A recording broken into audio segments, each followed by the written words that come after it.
Welcome back to my channel. I'm April. Hi, it's April. If you're new here, I make content about spirituality, feminine energy, self-development, everything mystical that we love so much. So if you've been following my YouTube, TikTok, and my channel recently, then you know I've been talking about some really important truths.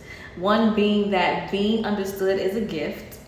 One being that being non-reactive is one of the most feminine ways to reclaim your power.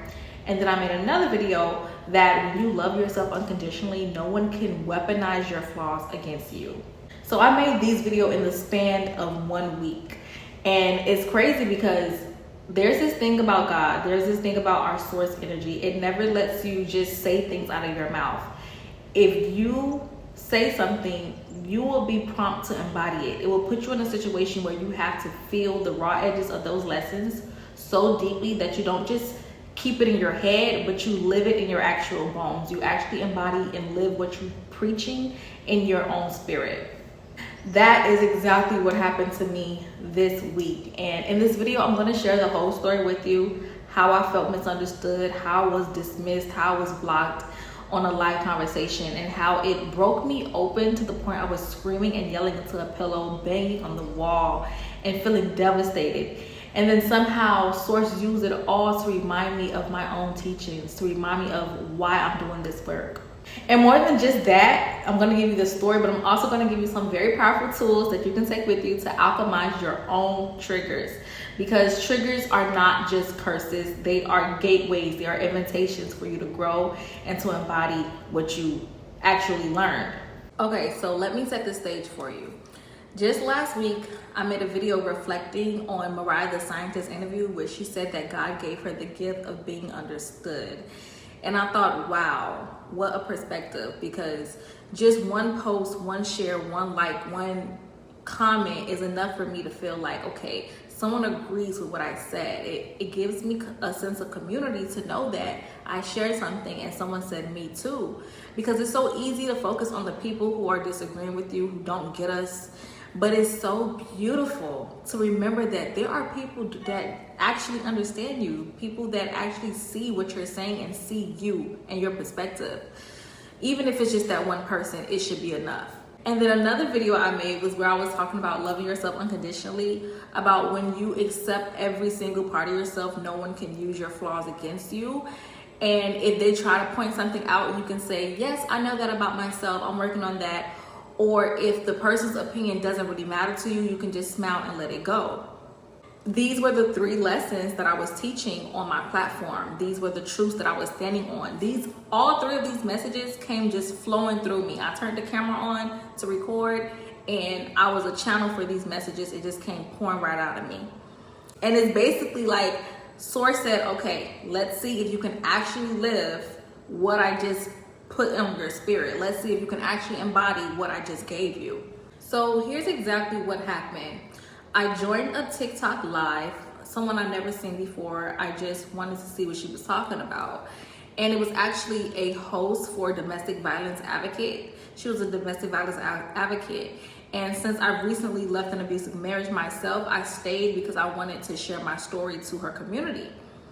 I shared a perspective on how unhealed pain can sometimes cause people to repeat patterns in the relationships in their own families. For example, when you're in an abusive marriage, that pain from the husband does to the wife trickles down to what the wife now does to the kids. I was talking about how cycles of trauma can echo down each generation.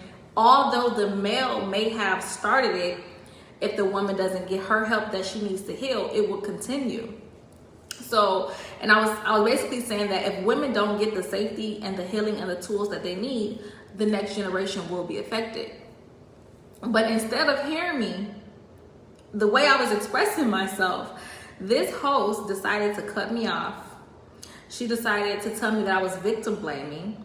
She totally twisted my words and dismissed everything that I said and was only focusing on one of the words that I said. I guess that was her trigger word, because I said that when women are abused, it can put them into their masculine energy more than they need to. It will put them in survival mode and it will make them become more masculine, which then shifts the vibration of the home, because it's not the woman's role to be aggressive. What I was sharing is that A woman then has to get in survival mode, which makes her overprotective, over-aggressive, and she can't be the soft nurturer that she's actually created to be because of the violence in the home. Y'all, when I said I felt so misunderstood, it was so raw. I felt so disrespected. I was literally ugly, crying in the mirror, screaming, asking God, why did you make me responsible for sharing these kind of messages? Like, why do I have to be the generational curse breaker? Why do I have to be the one to heal and grow and evolve and heal my masculine and feminine energy so that I can be a woman, a healed woman on this planet? Like, I was screaming into the pillow, banging on the walls, begging God to take the grief and the pain that it felt to be in a community where I was basically shunned. I think that's the word, shunned, for my perspective, especially when I know that it's the truth.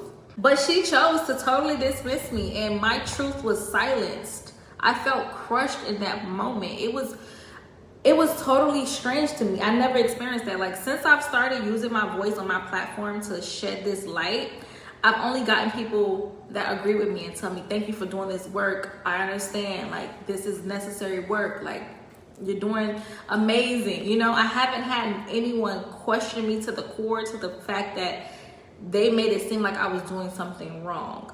But the good news is that in the middle of the chaos of when this community was basically dismissing me, there was one person in the chat who understood me. One person who said that she's not blaming anybody. She's talking about law of attraction. She's talking about healing. The host of the video muted that person's mic so they wouldn't speak. But I heard them say that, hey, let me help her explain what she's saying. Let me help y'all understand what she's saying. But regardless, I heard that one voice, and it mattered more than all of the other voices that was misunderstanding me. That was God reminding me of what I had just said in my own video about if only one person hears you, that should be enough. Even if one person truly sees you, that's the anchor. Even if in the moment I was so worked up by the way I was being treated, it does not dismiss the fact that I can at least reflect on the fact that even in that community, it was still one person there that understood me. But later, after I calmed down from my big old panic attack, everything came full circle. Literally, I was walking to the bus stop to go get my daughter. And as I'm walking, I realized, oh wow, all three of those concepts were embodied in that one moment. I had said that if only one person understood me, then that should be enough. One person understood me. I had said that being non-reactive is the most feminine way to reclaim my power. And then I got reactive. I cried, and now I saw the gap from where I am and where I desire to be. And the lesson is now embodied. Like, next time someone misunderstands me, I will be able to handle it so much better, knowing now that that emotion of feeling misunderstood can't always be alchemized into power. I saw the gap of where I was, and now I get to embody my higher self for real. And then also, I said that when you love yourself unconditionally, no one can weaponize your flaws against you. And then I realized that my pain came from not feeling rooted in my own worth. Whether that community understood me or not, I have to validate myself. So I let those words cut me deeper than they needed to. I know myself, whether they agree with me or not, I know that I'm living this every day. That just showed me that I still need to grow in my self-love. And I'm getting there. I'm doing the work. I'm seeing it in real time. And you see how Source works? It doesn't just let you post quotes. It doesn't just let you post videos and TikToks and little videos. It makes you say, okay, you want to be a teacher? I'm going to make life your classroom. You wanna preach this? I'm gonna make you stand on business. Let me see if you can live this truth. Let me see if you can live it when it's messy, when it's uncomfortable, and when it's hurting. Can you still keep the faith in what you say you believe in? And that's what embodiment is. It's not just a theory. It's not just content. You have to really live this. And I live mine through my tears, and I'll do it again. I'll go into another community where people don't understand me, and I'll still stand on this. And I'll be grateful for the people that do understand, but I can actually come back home to myself and know that I'm not making this up. This is really my purpose. And the thing about it is, In my marriage, I was so misunderstood. Like, these are concepts that I was trying to feed and say in my own relationship, and I was getting shunned and dismissed in my own home. I understand now that this situation had to happen for me to bring up all of those suppressed emotions that I was feeling in my own marriage. And to remember now that if you're gonna walk this walk and this truth of really being a divine feminine leader on this planet, you have to be ready for people to challenge you and to still stand on business and still stand on what you believe in. This is why you have to own all parts of yourself, know yourself. If that person is not close to you and don't really matter to you, forget what they're talking about, and to also be grateful for the few people that do get you and focus on them and these concepts that I was teaching even before I had to really embody it. Like, can we talk about how perfect of a God that we have? God says here, let me give you an opportunity to live what you want to embody, to live what you want to teach others. I love it. I couldn't be more grateful for how God brought this onto my path. So now I'm going to give you some tools to take with you, because I can't just tell you the story. I actually want you to take the same steps when you also feel triggered. So the first tool I'm going to give you is a mantra that I thought about saying every time I get triggered, that I hope that you can benefit from. So every time you get triggered and you feel that spike of emotion, you can say, yes, I am triggered. Yes, I'm about to grow. Yes, I'm triggered. Yes, I'm about to grow. This is how we start becoming excited when we feel these emotions, and we can start alchemizing the emotions for our growth. The next tool I'm going to give you is a breathing technique. I believe it's box breathing, where you can inhale for 4 seconds, hold it for 4 seconds, and then release and exhale it for 6 seconds. Make sure your exhale is longer than your inhale. This instantly resets your nervous system. Listen, it comes in handy for any little thing, especially processing emotions. This simple reset allows you to separate yourself from the emotion, because yourself is the person experiencing the emotion, not the emotion itself. All right, another simple tool that I'm going to give you is to place one hand on your heart, one hand on your belly, feel your own presence, and then you'll say, I am sovereign, I am safe, I am grounded. Okay? And while you're doing this, just for some extra self-care, for some extra self-love, you can visualize a pink light flowing down through your head all the way down to the soles of your feet, or a golden light, or a white light, whichever feels like home and comfort for you. I am safe, I am sovereign, I am grounded. Another simple tool that you can use to help process your emotions in real time, it is a reflection prompt. So what you'll do, you'll get a journal and you'll write, what is this showing me about myself? Every emotion is here to serve you. You can ask yourself, where is the growth and opportunity here? Write it down, even if just one sentence comes out.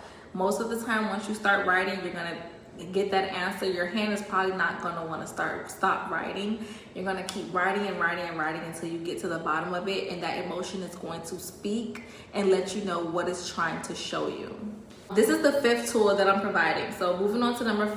I know I probably haven't been numbering it, but if you're writing this down, this is the 5th tool that I'm sharing with you all.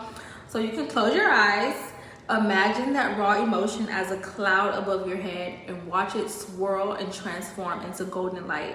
So the raw negative emotion is dark, and then you can watch it slowly transform into golden light.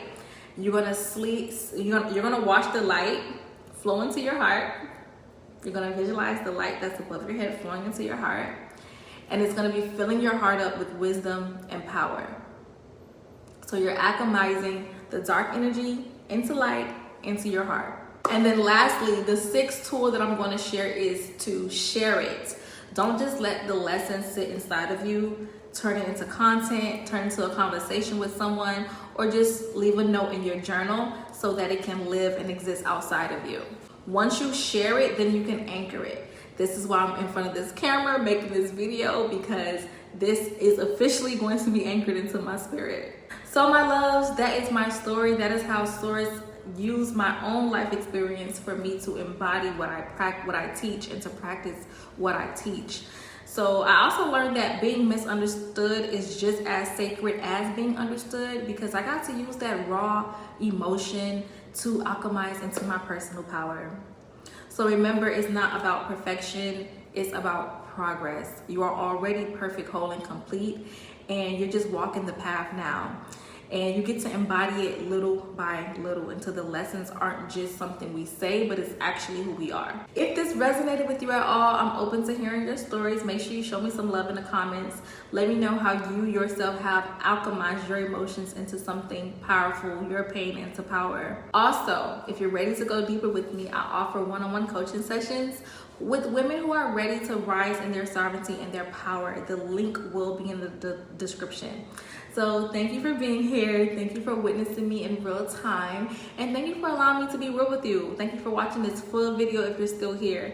And I hope that you allow every single trigger to be your teacher. I hope that you allow being misunderstood to bring you to self-mastery. And I hope that you allow every single lesson to become your personal embodiment, okay? You are the 111.